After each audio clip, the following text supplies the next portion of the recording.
Luar Dulu Bang, biasa. cari izin dulu. Iya. Ini masih ke Ibu Mary dulu, sabar ya. Silakan Bu Mary. Luar biasa. Saya sampai nangis Bang Suma.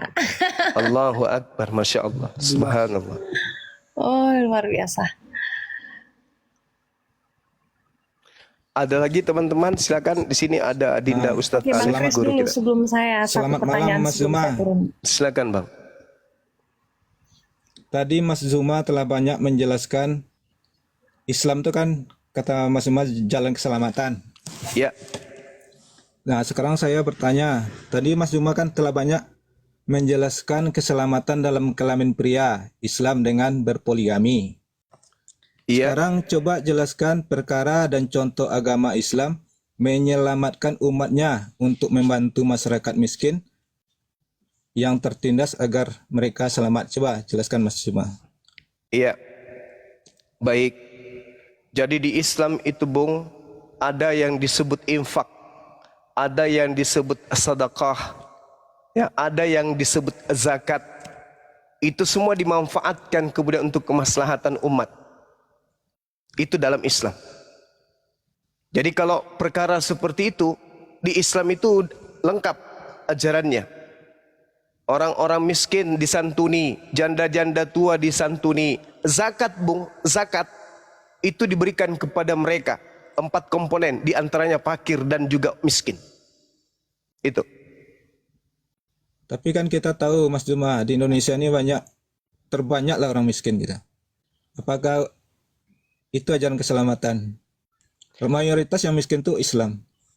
Ya, karena Indonesia Islamnya 87%, Kristen cuman 7%, Katolik cuman 2,9%.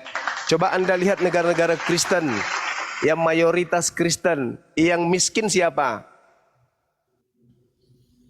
Orang Islam di sana yang sakit, yang miskin, nggak mungkin. Coba berikan contohnya Mas Zuma yang telah berjalan gitu. Apa yang Anda butuhkan di Islam? Tapi kan Di Islam jalan keselamatan. Ya emang betul. Terus selamat itu dilihat dari harta gitu maksudnya. Ini kan bidang ekonomi. Ya ekonomi. Dengan bidang kelamin aja yang dibahas. Lah kenapa itu penting Bang? Karena tanpa kelamin Tuhan Anda nggak ada. Penting itu, penting. Penting. Tuhan Anda datang ke bumi ini usil harus melalui kelamin. Berikanlah contohnya yang telah terselamatkan gitu. Apa poligami? Yesus tak ada. Anda tahu nggak Yesus berasal dari istri keberapanya Yakub? Daud memiliki 100 istri, Bung. Salomo memiliki istri 700, gundik 300. Yesus berasal dari istri-istri dan gundik yang mana? Dan ini Hati-hati berikan berbicara. contohnya yang di masyarakat, terutama masyarakat miskin dan yang tertindas. Coba jelaskan. Di contohnya. Indonesia tertindas yang mana? Di Islam di Indonesia ini yang tertindas yang mana? Di Islam yang miskin itu yang mana? Kalau enggak berikanlah yang di Palestina, dunia lah contohnya dulu. Peran umat Islam itu. Palestina. Kenapa dengan Palestina? Ada apa dengan Palestina? Kita nyumbang 380 juta. Gimana sih? Saya sendiri nyumbang tiap bulan ke Palestina. Api nyumbang 380 juta, betul enggak? Betul. Betul. Ya jadi Padahal- mau lihat. Ya lanjut. Padahal yang kita bantu di sana ada orang Kristen juga banyak yang menerimanya. Orang Kristen di Indonesia malah nggak mau. Padahal saudaranya banyak yang tertindas di sana. Lanjut. Gak usah terlalu jauh Bang. Kalau kita berbicara mengenai agama, di Indonesia ada yang disebut zakat. Zakatnya umat Islam itu triliunan. Apakah zakatnya umat Islam ini hanya dimanfaatkan untuk umat Islam? Kagak. Umat Islam menyerahkan kepada pemerintah untuk nikmati rakyat Indonesia apapun agamanya. Sekarang perpuluhan dibawa kemana perpuluhan yang kalian bayar setiap bulan? Kantong Ada- pendeta, paman. Ada untuk negara kita, ada untuk kami di luar agama kalian, tak ada. Tapi kalau zakat, infrastruktur dibangun oleh pemerintah dari hasil zakatnya umat Islam. Ada kami keberatan? Tak ada, paman. Dana haji Pak. Dana haji, infak, lasis, zakat di mana-mana. Itu yang pertama. Yang kedua, di negara kita ada pegadaian syariah, ada perbankan syariah, ada asuransi syariah. Nah, kalau dari Kristen apa? Perbankan apa namanya kalau dari Kristen? Puluhan Paman. Tak ada. Mana? Jadi kita nggak bisa melihat dari aspek itu saja, saudaraku ya. Jadi ketika kita berbicara mengenai keyakinan, berbicara mengenai agama, yang aspek pertama pendukung kebenaran kita itu adalah akal sehat dan wahyu. Tidak bisa keluar dari sana. Ingat, di dalam kehidupan kita sebagai makhluk yang paling mulia di antara seluruh makhluk yang dicipta oleh Tuhan kita, satu-satunya makhluk yang selalu direcoki oleh makhluk halus, makhluk gaib bernama setan, itu adalah kita manusia. Jadi jangan merasa tenang dalam beragama, tapi pelihara dan cari apakah betul agamaku ini, atau jangan-jangan ini hanya pengaruh makhluk itu. Cari, betul-betul cari. Jangan sampai saya merasa nyaman, ajal tiba, padahal jalan yang saya tempuh adalah jalan yang keliru. Itu. Ingat, kalau saya sih sederhana.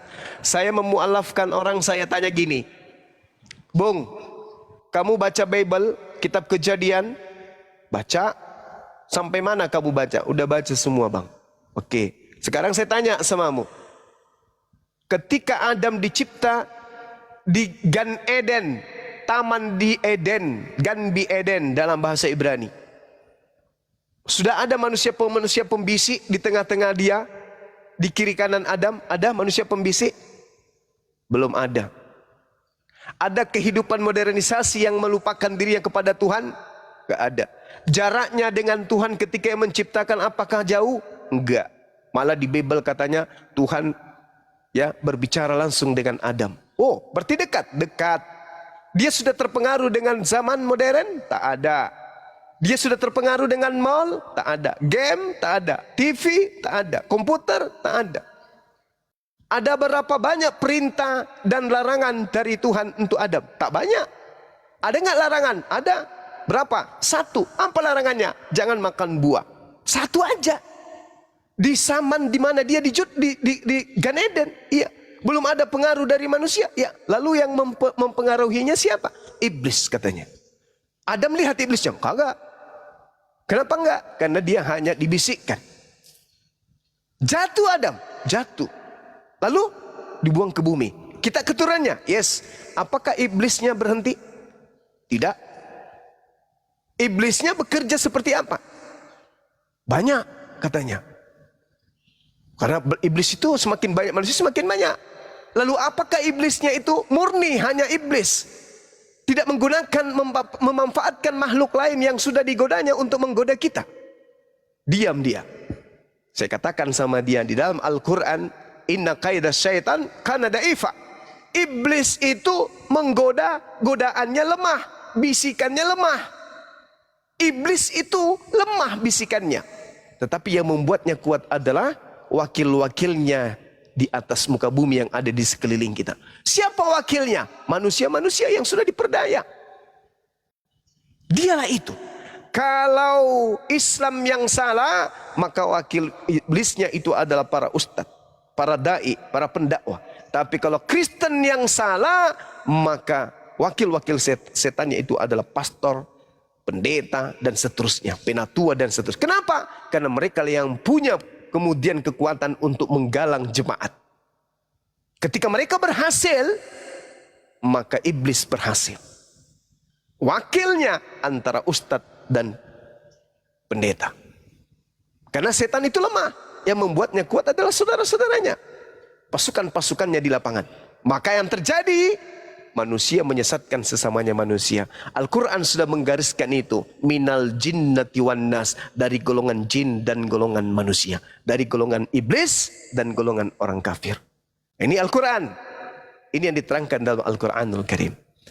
Dan satu hal terakhir sebelum saya pamit ya teman-teman. Al-Quran mengatakan bahwa mereka tidak akan berhenti-hentinya menyesatkan. Nah, kemudian di dalam di Bible dikatakan 1 Yohanes 2 nomor 7. Siapakah penyesat itu? Dalam bahasa Yunani disebut planos. Siapakah pembohong, penyesat, penipu itu? Bukankah dia yang pergi ke seluruh dunia yang tidak mengaku Yesus Kristus datang sebagai manusia? Dialah penyesat, dialah kemudian antikristus. Nah sekarang kita tanya dengan saudara Kristen. Wahai saudaraku Kristen, ya paman, apakah kalian percaya Yesus datang sebagai manusia? Percaya paman? Mari kita buktikan. Hari Minggu kita intip, rupa-rupanya dia ke gereja bukan menyembah siapa-siapa, melainkan menyembah Yesus. Tadi katanya manusia, tapi kok praktiknya dia Tuhan? Dia terpenjara dan terperangkap sendiri oleh dalilnya di Bible. 1 Yohanes 2 nomor 7. Siapakah penyesat itu? Bukankah dia yang pergi ke seluruh dunia yang tidak mengaku Yesus Kristus datang sebagai manusia? Dialah penyesat itu dan dialah antikristus itu. Mulutnya mengatakan Yesus manusia, tapi hatinya, pikirannya mengatakan Yesus adalah Tuhan. Mana buktinya? Lihat di gereja. Yang dia sembah siapa? Yesus. Berarti betul, siapakah planos, siapakah pembohong itu? Yang disebut pembohong adalah lain di mulut, lain kenyataan. Itu pembohong. Kristen mengatakan di mulut Yesus manusia memang. Dia datang sebagai manusia. Tetapi dia juga 100% Tuhan. Pembohong, penipu. Bagaimana mungkin cincin emas 100% dalam waktu yang bersamaan dan cincin yang sama juga adalah karet 100%. Bagaimana mungkin seekor sapi 100% seekor sapi dan pada saat itu juga dia adalah seekor ayam. Hanya orang bahlul, orang jahil, orang zalim terhadap dirinya yang bisa mengatakan hal tersebut. Makanya dikatakan petunjuk. Allah mengatakan dalam Al-Quran, wa makaru wa makarallah wallahu khairul makirin. Mereka bikin perangkap-perangkap. Perangkapnya itu sendiri memerangkap dirinya sendiri. 1 Yohanes 2 nomor 7. Siapakah penyesat itu? Siapakah pembohong itu? Bukankah dia yang pergi ke seluruh dunia yang tidak mengaku Yesus Kristus datang sebagai manusia? Dialah antikristus itu, dialah penyesat itu. Teman-teman Kristen, ya paman, Yesus itu datang sebagai manusia. Kenapa Anda tuhankan? Karena dia juga adalah Tuhan. Tuh, terbukti. Apa bukti penyesatannya? Coba kita lihat, teman-teman Kristen atau teman Islam ini buka Lukas 2 nomor 11. Cara penyesatan iblis itu sederhana. Pada hari ini telah lahir bagi kita juru selamat, yaitu Kristus, Tuhan di kota Daud. Padahal di situ tak ada kata Kristus. Harusnya yang betul adalah pada hari ini telah lahir bagimu juru selamat, yaitu manusia yang diurapi Tuhan di kota Daud. Kristus artinya apa? Orang yang diurapi. Ada enggak tanda koma di dalam bahasa Yunaninya? Tak ada. Berarti terjemahan yang seharusnya adalah pada hari ini telah lahir bagimu juru selamat, yaitu manusia yang diurapi Tuhan di kota Daud. Siapa namanya? Yesus. Berkesesuaian tidak dengan data-data berikutnya? Berkesesuaian. Karena kenapa? Tuhan tidak mungkin lahir. Berarti yang lahir ini adalah orang yang diurapin. Apakah betul Yesus orang? Yes. Betul dia diurapi? Yes. Berarti terjemahan yang betul, pada hari ini telah lahir bagimu manusia yang diurapi Tuhan di kota Daud. Tidak ada tanda koma. Tapi ini diplesetkan supaya orang-orang bisa terjebak menuhankan manusia yang dilahirkan oleh Maria menjadi Tuhan. Na'udzubillah summa na'udzubillah. Saya kira begitu sahabat-sahabat sekalian, para guru-guru saya di sini. Mudah-mudahan ada manfaatnya, utamanya untuk saya dan keluarga saya. Apa yang saya sampaikan ini bisa menjadi edukasi untuk mempererat hubungan kita dengan saudara-saudara kita Kristen, saling mengisi, saling mengajar untuk menuju kepada keselamatan yang abadi. Demikian untuk sementara. Insyaallah. Oke. Iya. Waalaikumsalam. Mbak, sebentar dulu. Mbak Mary masih ada? Silakan. Masih panjang Bang, tapi kayaknya Bang Suma sudah mau istirahat ini. Ada Ahli Sugi, ada Ustadz Alip. Oke. Singkat Kalau- saja. Penjelasannya Iya. singkat saja ya Bang. Kalau Baik. terakhir ini. Kan tadi sempat disinggung kalau agama Yahudi itu juga agama Tauhid. Iya. Lalu bagaimana konsep keselamatan dalam pandangan saudara-saudara Muslim tentang agama Yahudi yang mereka memang agama Tauhid tetapi tidak menerima Rasulullah sebagai nabi mereka. Iya, baik. Nabi Allah Isa dan Rasulullah ya, Isa dan Rasulullah. siap. Jadi dalam Al-Quranul Karim surah Al-Ma'idah, Allah Subhanahu wa taala kemudian datang kepada nabinya, yaitu Nabi Muhammad. Apa kata Allah? Wahai nabiku, walaqad akhazallahu mitsaqa bani Israil. Sungguh aku Allah Tuhanmu telah mengambil perjanjian dari Bani Israel, dan aku telah mengangkat 12 orang pemimpin di antara mereka. Wa ba'atsna minhum 12 naqiban. Wa qala Allahu inni ma'akum, dan aku berkata kepada mereka Bani Israel, aku Tuhan pencipta alam semesta bersama dengan kalian. Itu kata Allah, itu kata Tuhan. Lalu Allah menjelaskan kemudian, la in aqamtumus shalah wa ataitumuz zakah wa amantum birusuli wa azzartumuhum wa aqradtumullah qardan hasana la ukaffiranna ankum sayyi'atikum wa la udkhilannakum jannah tajri min tahtihal anhar. Itu kata Allah. Sungguh jika kamu kemudian melaksanakan ibadah salat dan menunaikan kemudian zakat serta beriman kepada utusan-utusanku, dan kamu bantu mereka dan kamu pinjamkan kepada mereka pinjaman yang baik, pasti akan aku hapuskan dosa-dosamu dan pasti akan aku masukkan engkau ke dalam surga. Tetapi kata Allah, faman kafara ba'da dzalika minkum faqad dalla sawa'as sabil. Barang siapa yang kufur ingkar di antaramu setelah itu, maka sesungguhnya Allah memutuskan dia tersesat dari jalan yang lurus. Nah, lalu Allah menjelaskan, fabima naqdihim mitsaqahum la'annahum wa ja'alna qulubahum qasiyah. Tetapi karena mereka melanggar janjinya, Bani Israel melanggar janjinya, maka aku melaknat mereka dan kami jadikan hati mereka keras membatu. Makanya ketika Nabi Isa datang, Nabi Isa pun ditolak. Bahkan dibuat kemudian duplikat untuk dijual ke Roma dan Yunani dan dituhankan. Ketika Nabi Muhammad datang, di luar dari bangsanya, lebih-lebih lagi ditolak.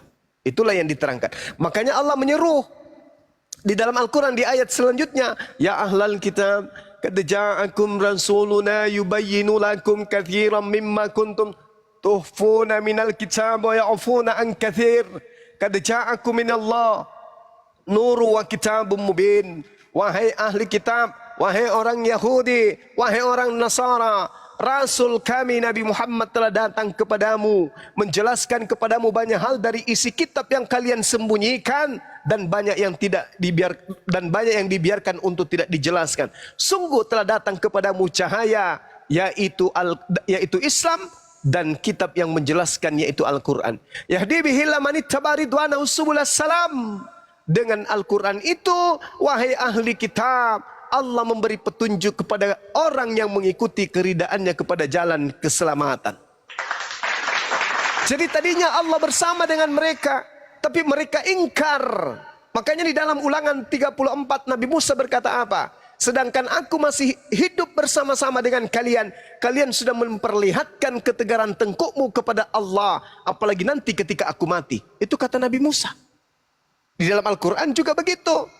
Ya Bani Israel, wa isqala Musa liqaum ya qaum limatu sunani.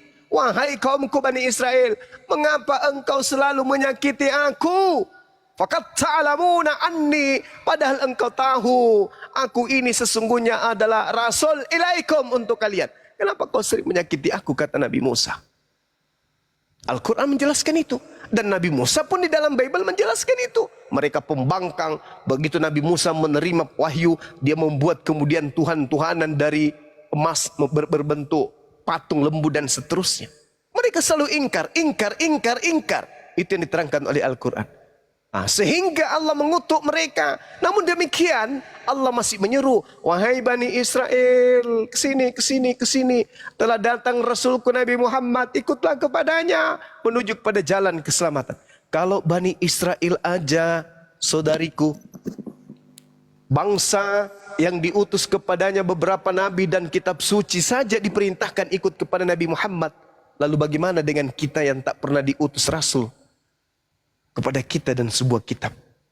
Orang Yahudi aja, orang pilihan ini ma'akum, orang pilihan Tuhan, disuruh ikut kepada Nabi Muhammad. Apalagi kita. Sekira begitu. Ya, mohon maaf kalau Oke Bang kepanjangan. Zuma, terima kasih. Sama-sama. Halo, selamat malam Bang Zuma. Malam Bang. Dulu. Oke Bang, Ntar dulu Mbak Mary. Lanjut, saya pamit dulu ya Bang. Ntar dulu. Ya, makasih Mbak Mary. Ya. Apa tidak menikmati diskusi ini? Sangat menikmati Bang, tapi besok hari guru saya harus prepare untuk besok. Iya, Masih silakan, mengajar, silakan. ya. Oke. Oke, terima kasih.